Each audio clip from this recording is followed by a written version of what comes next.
Hey everyone, this is Michael again, and welcome to my review of tonight's Extreme Rules pay-per-view.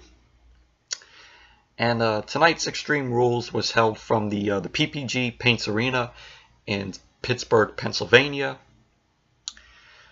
And before I get on with the review, some wrestling news actually came out today. The wrestling news that I want to tell you all about.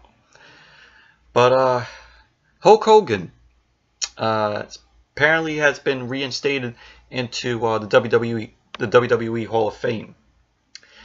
And from what I heard, Hulk Hogan agreed to a new deal with WWE. We don't know what the deal is that Hogan agreed to. But from what I read in the article, they're going to keep us up to date on this new deal that Hogan agreed to. So Hulk Hogan has been reinstated into the WWE, into the WWE Hall of Fame, like I said, and new deal that he agreed to. And apparently he was backstage at Extreme Rules tonight, and people were speculating that he would make an appearance during the show tonight. Well, apparently that did not happen. So, but from what I heard, he was backstage. He apologized, about his actions. You all know about Hogan's actions. So that news came out with Hogan, and also Daniel Bryan has now signed a new WWE contract for 2 years. So that's pretty cool. So two-year contract. 2-year WWE contract for Daniel Bryan, which is really awesome. So and that was pretty much the news that came out today with Hogan and Daniel Bryan. So, but now on to the Extreme Rules review. To me, I thought Extreme Rules tonight, I thought this was a shitty show. This was a pretty bad show, in my opinion, tonight. I mean, there was good wrestling in some of the matches, but mostly some of the matches here were not that great. So going to start with the matches that were on the Kickoff pre-show. First match, it was Andrade, Cien Almas versus Sin Cara. This was a solid match. It was entertaining, in my opinion. But putting Andrade on the pre-show, on the Kickoff pre-show, I mean, this is a guy who was NXT champion. He had the best match pretty much of the year. With Johnny Gargano, and by sticking him on the pre-show, man, Andrade Cien Almas, he shouldn't even be on the pre-show. He should be on the main card in a match. So, but Andrade Cien Almas got the win. He ended up hitting the hammerlock DDT on Sin Cara. So Andrade wins the match, but it was a solid match, and hopefully Andrade for the next pay-per-view, if he has a SummerSlam match, if there's a match booked for him at SummerSlam, hopefully it's on the main card. So, but yeah, it was a solid match. With Andrade and Sin Cara. Then we had the second match that was on the kickoff pre-show. It was Sanity versus New Day. This was a tables match. This was not a bad match, in my opinion. This was not a bad tables match. This was pretty decent. Was back and forth between the New Day and Sanity. Sanity ended up getting the win. This was a much needed win for Sanity, since they've been on a losing streak. So ever since debuting on SmackDown. But Sanity got the win with Eric Young putting Kofi Kingston through a table on the outside. So, but all in all, wasn't a bad match. It wasn't a bad tables match, in my opinion. And then the match to kick off the main card to start the show, it was the B Team, Curtis Axel and Bo Dallas versus Matt Hardy and Bray Wyatt for the Raw Tag Team Championships. And this was a meh kind of match, in my opinion. Curtis Axel and Bo Dallas ended up getting the win. Bo ended up hitting the neck breaker on Matt Hardy to score the win. So Curtis and Bo win the match. They're the new Raw Tag Team Champions, and this was kind of a shock, though. I didn't expect Curtis and Bo to win the match and become the Raw Tag Team champions, to become the new Raw Tag Team champions. So, but all in all, match itself, it was pretty meh, but a shocking ending, though. Didn't expect Curtis and Bo, like I said, to win the match and become the new Raw Tag Team champions. After the match, I think it was Charlie Caruso came out and saying how does it feel to win the Raw Tag Team Championships, and Curtis Axel ends up saying winning the titles are unbelievable, and Bo ends up saying the B stands for the best. Curtis and Bo were just celebrating and win the tag team titles. So then after the match, we had Renee Young. She was interviewing Kurt Angle about Lesnar, about Brock Lesnar, and when he's going to show up for a match, put the Universal title on the line. And Kurt says he got word from Paul Heyman that Lesnar doesn't want to have a match for the and put the Universal title on the line. And so Kurt says Lesnar could show up on Raw tomorrow and negotiate his next title defense. Put the Universal title on the line against an opponent. And Kurt says if Lesnar doesn't negotiate for opponent for the Universal Championship, if Lesnar doesn't appear and negotiate, then Kurt's going to strip Lesnar of the Universal Championship.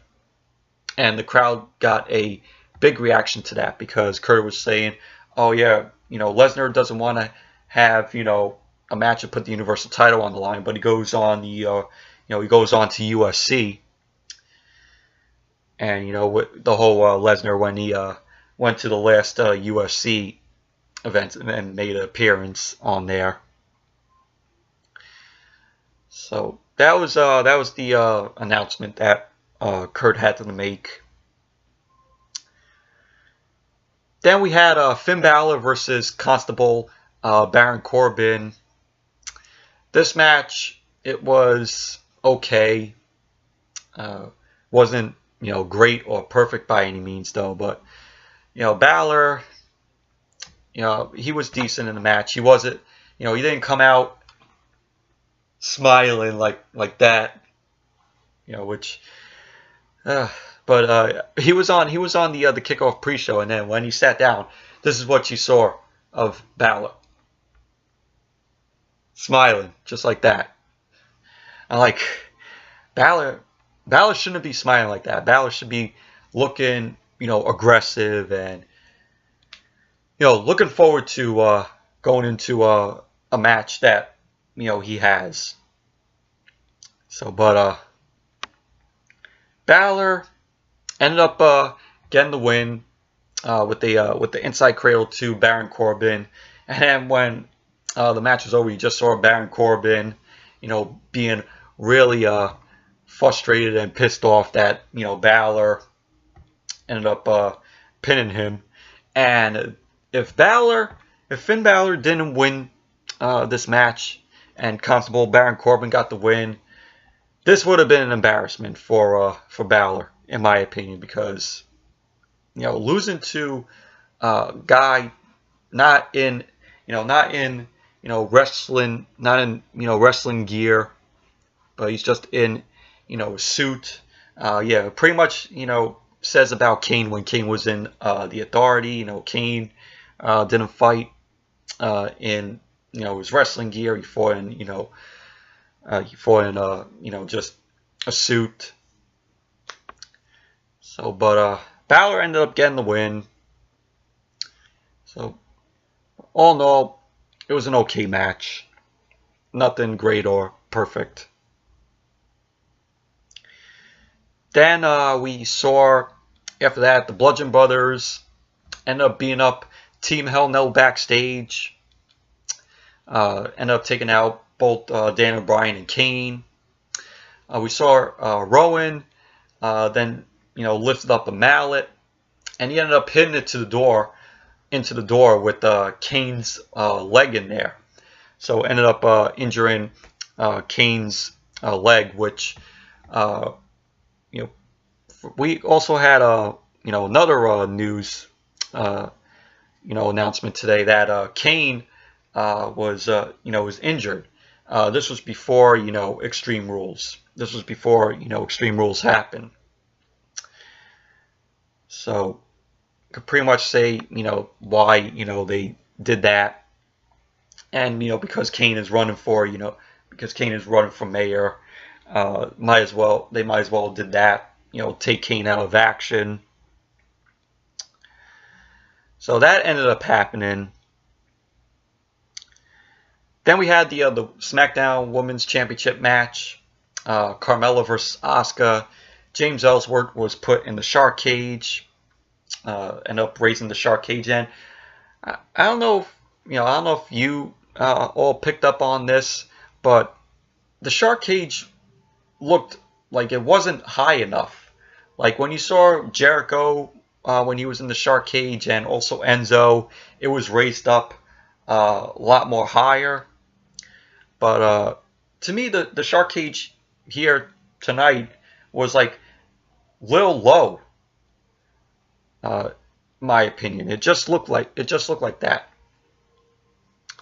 But this match was shitty, in my opinion. This was a shitty match.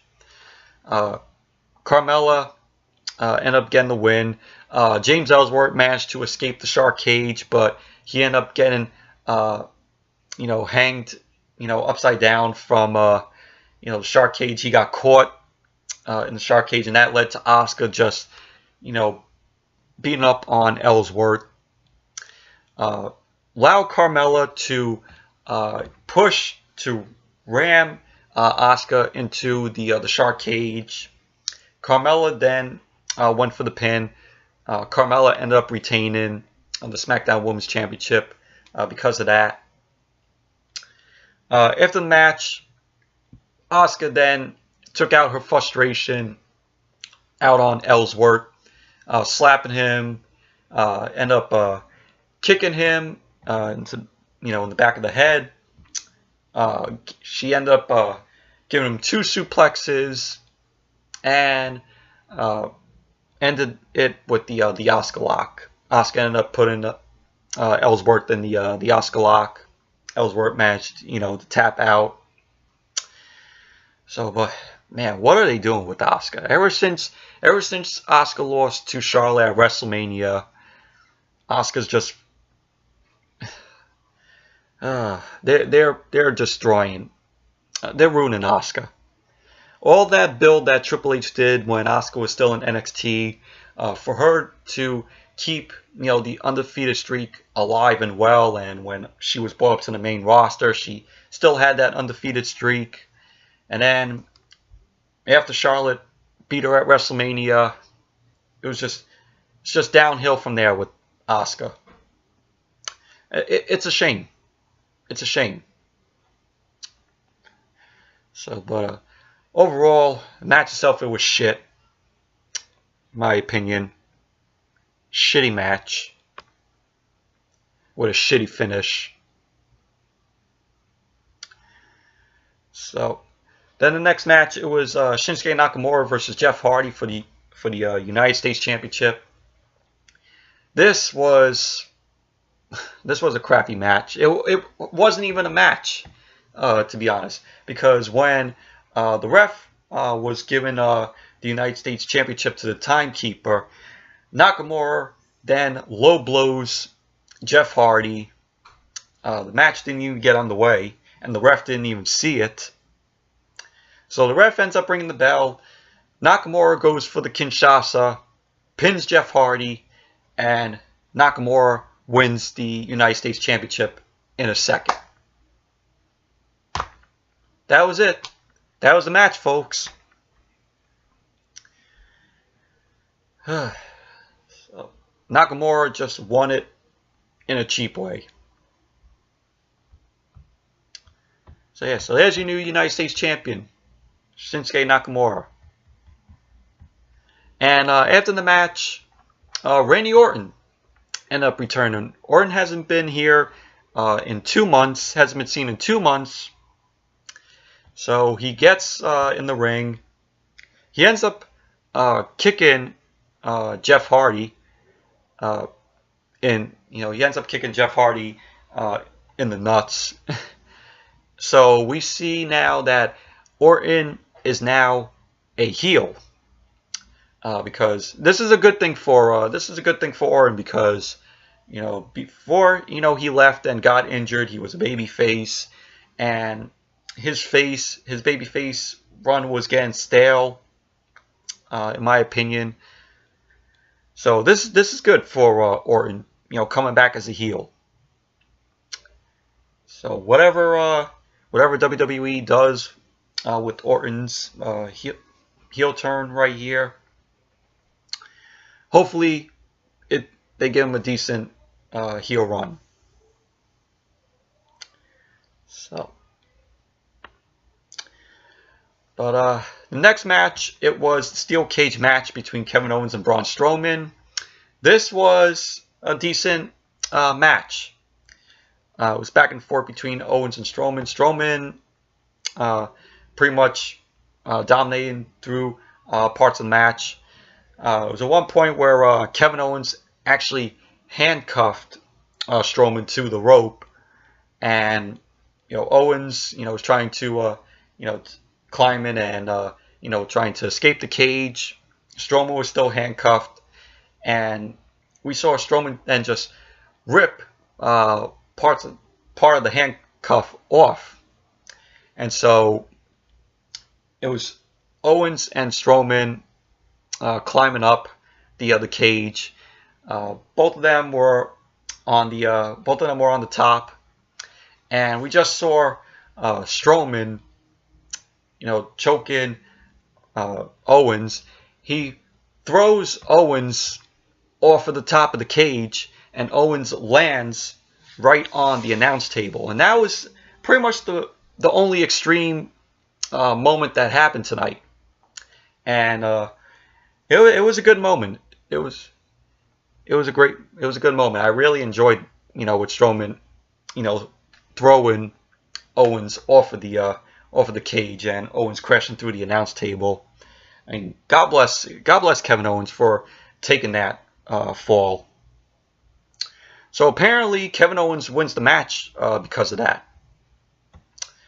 So because your opponent has to escape the cage.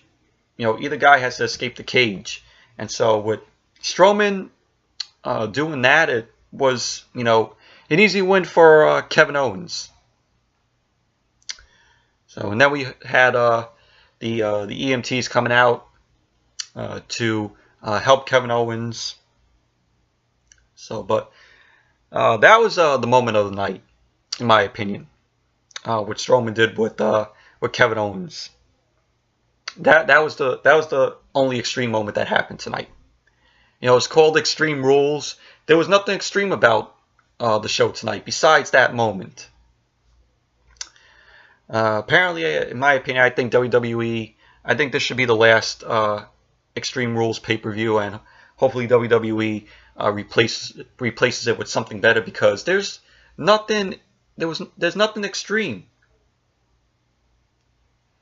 So hopefully they replace Extreme Rules next year with another pay-per-view. Same goes for Hell in a Cell, because can't have Hell in a Cell with blood and with the superstars bleeding. So that's another gimmick that needs to be replaced, in my opinion. So yeah, but Kevin Owens versus Braun Strowman steel cage match. It was a decent match. Wasn't bad. Then we had the Bludgeon Brothers versus Team Hell No, Daniel Bryan and Kane. Daniel Bryan was the only one to compete in this match. So the beginning to almost like halfway till the end, it was a 2-on-1 handicap match. That's what it felt like. This was a 2-on-1 handicap match for the beginning of the match and almost until the end. Whereas Daniel Bryan just taken down, going at it alone against Harper and Rowan.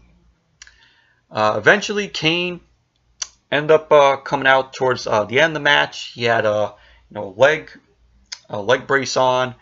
He was moving slowly. I'm like, why is Kane coming back out here when why is Kane coming out when the Bludgeon Brothers end up using that mallet and supposedly crushing his foot by hitting his foot by hitting the mallet into the door with Kane's foot in it. But Kane was just moving really slow in the match when he came out. But the Bludgeon Brothers get the win. They retain the SmackDown Tag Team Championships. So, but match itself, it was okay. Nothing great though. But props to Daniel Bryan for him being the only one going out there and facing Harper and Rowan. Then after that match, we see Roman Reigns was walking. The B team, Curtis Axel and Bo Dallas come. They tell Roman that that Roman can be one of the B team if he beats Bobby Lashley tonight, and that if he beats Lashley, Roman could celebrate with them together. And Roman didn't like that. So, but the next match, it was Bobby Lashley versus Roman Reigns. And thankfully, this wasn't the main event, because this was originally in articles saying that they were going to make this the main event. But thank God, they didn't. And this match, it was surprisingly decent. This match, I thought it was going to be terrible, but it wasn't that bad, in my opinion. Both these guys, it was back and forth. Bobby Lashley was decent. Bobby Lashley ended up winning the match. He ended up hitting a spear to Roman, and I'm glad Lashley got this win and ended up beating Roman. Really glad. But it was a decent match. It wasn't as bad as I thought it was going to be. So then we had of course we had boos for Roman there. You heard I don't know if this is weird or if this is just me, but I heard some cheers for Roman, but when they booed him, it kind of felt like they were turning the volume down on the boos and then just making the crowd cheer for Roman, like all the people who were cheering for Roman. Yeah, it's WWE, fucking around in the audio department, so basically they could, make people think that the people are cheering for Roman, but when they're actually, what the crowd is doing is booing him. So, I don't know if that's just me or if you all picked up on that. So, but like I said, Bobby Lashley versus Roman Reigns wasn't a bad match. It was a decent match. Glad that Lashley got the win. Then we had Alexa Bliss versus Nia Jax for the Raw Women's Championship. This was an Extreme Rules match, and the match itself, it was typical women's match.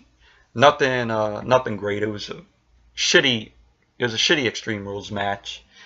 We have Ronda Rousey sitting at ringside.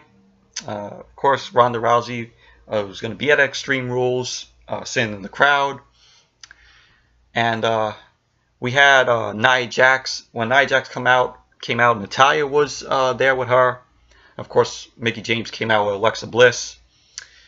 And, there were at points where Alexa, didn't want to deal with Nia. And what was really funny was Alexa was bringing out weapons from underneath the ring, and she was trying to hit Nia with it, and Nia just ended up taking the weapons and throwing them in the ring, which was really funny. One point, just like on Monday on Raw, where Alexa had the kendo stick. Same thing that happened on Raw this past Monday, where Alexa had the kendo stick. Nia ended up grabbing it and breaking it with her knee, and crushing it. And there was at one point where Ronda Rousey ended up jumping over the barricade and making the save, because Mickie ended up taking out Natalya. So Ronda came and started beating up on Mickie James.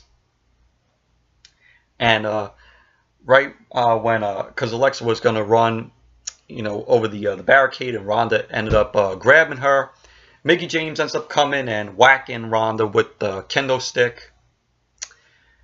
And pretty much that led to Alexa retain the Raw Women's Championship. Ended up hitting Nia Jax with the DDT on the chair in the ring, because Nia was going for a Samoan drop, but Alexa ended up reversing it.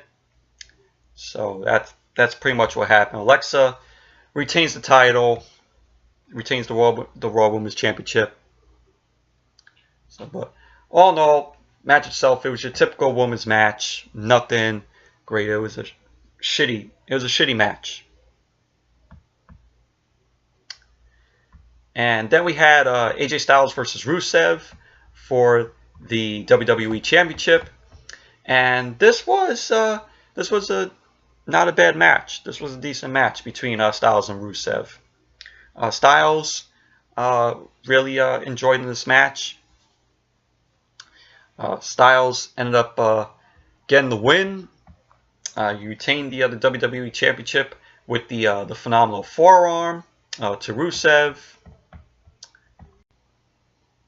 Sorry about that, but I was saying Styles retained the WWE Championship with the phenomenal forearm to Rusev. And overall, was a decent match. Wasn't that bad of a match.